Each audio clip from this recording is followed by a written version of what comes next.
मित्रों, ये तो हर कोई जानता है कि एक इंसान क्या खाता है। लेकिन इस इंसानी दुनिया के बाहर एक ऐसी दुनिया भी है जहां भूत प्रेत रहते हैं।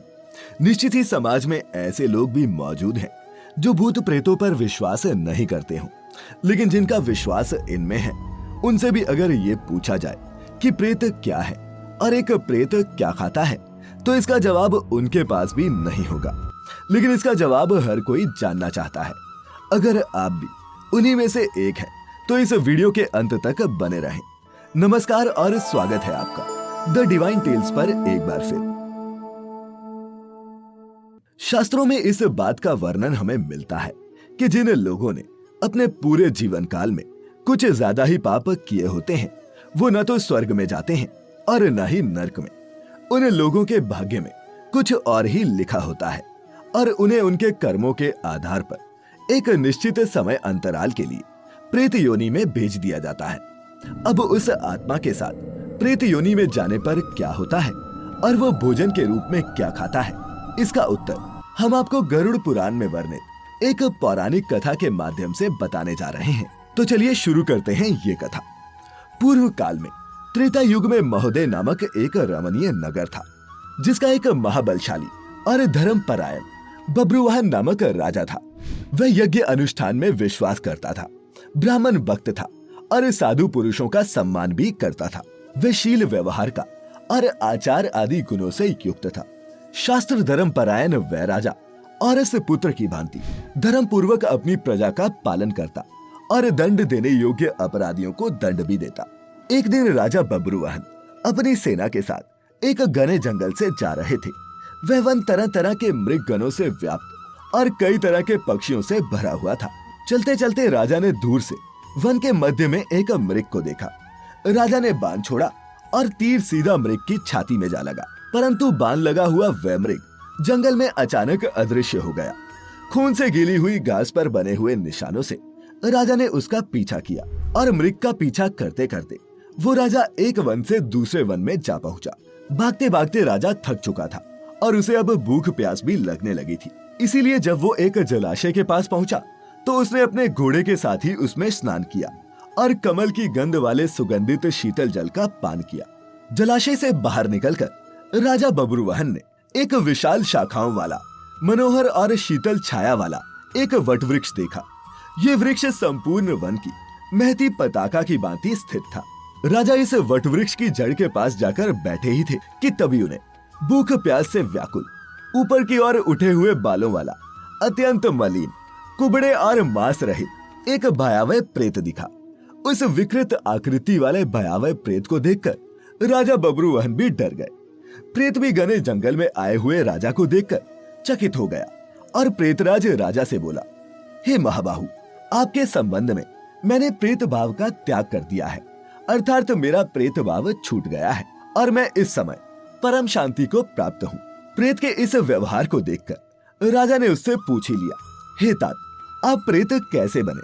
प्रेतत्व की प्राप्ति का सारा कारण आप मुझे बताएं और ये भी कि किस तरह ये प्रेतत्व नष्ट हो सकता है।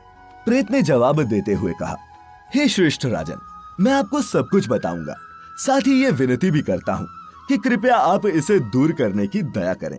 ये कहानी वैदिश नाम के एक नगर की है, जो सभी प्रकार की संपत्तियों से समृद्ध, धनिकों के भवनों तथा देव एवं राज प्रसादों से सुशोभित और अनेक प्रकार के धर्मानुष्ठानों से युक्त था। मैं वहीं रहता था और निरंतर देव पूजा किया करता था। साथ ही आपको ये भी विदित होना चाहिए कि मैं वैश्य जाति में उत्पन्न हुआ और मेरा नाम सुदैव था। मैंने हवन करके देवताओं को प्रसन्न किया, कव्य प्रदान करके पितरों का तर्पण किया, कई प्रकार के दान करके मैंने ब्राह्मणों को भी संतुष्ट किया और अनेकों बार दीन, अंधों एवं कृपण मनुष्यों की भी सहायता की। किंतु हे राजन, मेरा ये सारा सत्कर्म मेरे दुर्दैव से निष्फल हो गया और जिस कारण मुझे ये प्रेत योनि मिली है वो ये था कि मुझे कोई संतान नहीं हुई, मेरा कोई सुहृद नहीं था, कोई बांधव नहीं और न ही कोई ऐसा मित्र जो मेरी औद्वैहिक क्रिया करता।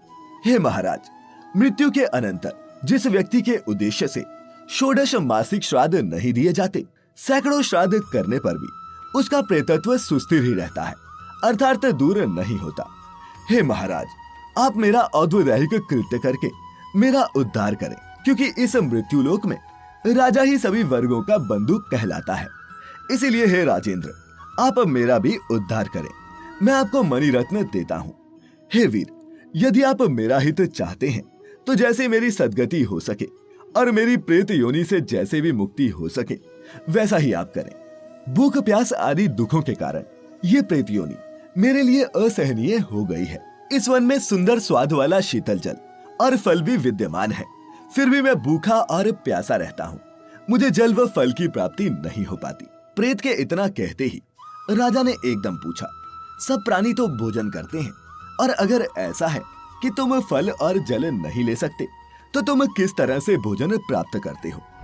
इसके बाद प्रेत ने बताया, जिस घर में भी लड़ाई झगड़ा बहुत होता हो उस घर के अंदर मैं भोजन करता हूँ।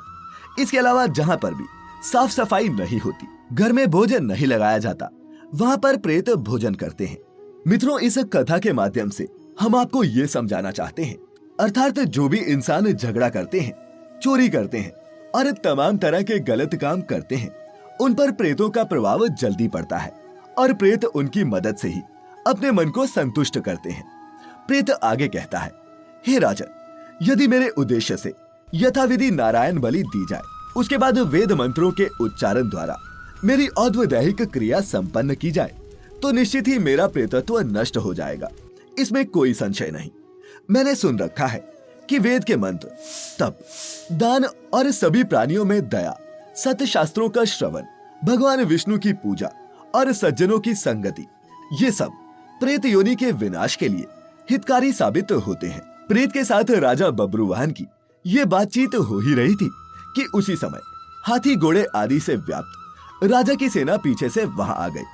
सेना के आने के बाद राजा को महामणि देकर उन्हें प्रणाम करके प्रेत ने पुनः अपने उद्धार के लिए औद्वदैहिक क्रिया करने की प्रार्थना की और वो वहां से अदृश्य हो गया। इसके बाद उस वन से निकलकर राजा भी अपने नगर पहुंचा और वहां पहुंचकर उसने प्रेत द्वारा बताए हुए वचनों के अनुसार विधि विधान से औद्वदैहिक क्रिया का अनुष्ठान किया और उसके इस पुण्य से मुक्त होकर प्रेतवी स्वर्ग को चला गया। मित्रों, आपको इस कथा के माध्यम से ये पता चल ही गया होगा कि भूत प्रेतों को खाने की कोई आवश्यकता नहीं होती, लेकिन वे अपने मन को नहीं रोक पाते, बस इसीलिए भटकते रहते हैं। प्रेतों का सबसे बड़ा दुश्मन उनका मन ही होता है। जो भी इंसान अपने जीवन में अपने मन को सही दिशा नहीं देता, मरने के बाद वही मन उसके लिए परेशानी का कारण बनता है। तो मित्रों, हम उम्मीद करते हैं कि आज की हमारी इस वीडियो से आपको कुछ न कुछ सीखने को अवश्य मिला होगा। ऐसी ही और भी आध्यात्मिक और धार्मिक वीडियोस देखते रहने के लिए हमारे YouTube channel the divine tales को सब्सक्राइब कर लें। और अगर आप ये वीडियो Facebook पर देख रहे हैं तो हमारे Facebook page the divine tales Hindi को लाइक करना ना भूलें। फिलहाल आज के लिए बस इतना ही। अब इजाजत दें। आपका बहुत बहुत शुक्रिया।